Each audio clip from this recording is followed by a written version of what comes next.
এটা প্রথা বিলুপ্তির আন্দোলন এবং আমরা আমরা সেই আন্দোলনে যখন দাবি পেশ করেছিলাম সেখানে আমরা এখানকার সিস্টেম বিল্ডিং নিয়ে কথা বলেছি, শিক্ষা ব্যবস্থা নিয়ে কথা বলেছিলাম শুরুর দিকে।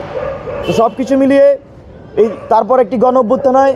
গণ অভ্যুত্থান পরবর্তী আমাদের 3 জন ছাত্র উপদেষ্টাকে আমরা দেখেছি তারা সরকারে যায় এবং সরকারে গিয়েছেন 3 জন ছাত্র উপদেষ্টা, সেখান থেকে একজন পদত্যাগ করেছেন, আরও 2 জন ছাত্র উপদেষ্টা এখন সরকারে আছেন, এছাড়াও বাকি উপদেষ্টারাও সরকারে আছেন। কিন্তু ছাত্র উপদেষ্টাদের কাছে ছাত্র হিসেবে বা গণ অভ্যুত্থানের শক্তি হিসেবে আমাদের অনেক আশা আকাঙ্ক্ষা ছিল এবং আছে। কিন্তু দুঃখজনক বিষয়, এই যে প্রস্তাবিত বাজেট, সেই প্রস্তাবিত বাজেটে আমরা ছাত্রদের জন্য বিশেষ কোনো বা স্পেশাল কোনো বাজেট না দেখে আমরা আসলে হতাশ হয়েছি এবং আমরা এই হতাশার জন্য কোনো অংশে যে 2 জন ছাত্র উপদেষ্টা সরকারে আছেন তাদেরকে আমরা কম দায়ী মনে করছি না।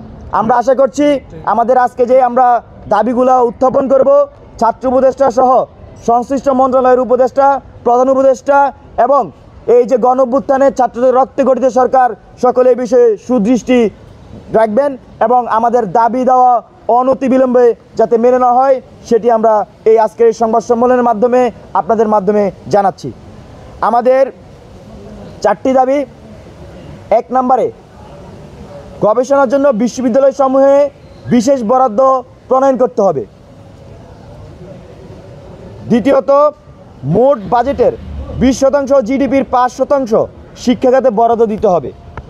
তৃতীয়ত, কর্মসংস্থান সৃষ্টি ও দক্ষতা বৃদ্ধির জন্য কারিগরি ও মাদ্রাসা খাতে বরাদ্দ বৃদ্ধি করতে হবে। চতুর্থত, গবেষণাভিত্তিক শিক্ষা ব্যবস্থার রূপান্তরের লক্ষ্যে শিক্ষা সংস্কার কমিশন অনতিবিলম্বে গঠন করতে হবে। প্রিয় সাংবাদিক বন্ধুগণ, আমাদের এই 4টি দাবি আমরা আপনাদের মাধ্যমে আমাদের অন্তর্বর্তীকালীন সরকারের কাছে আমরা পৌঁছাচ্ছি।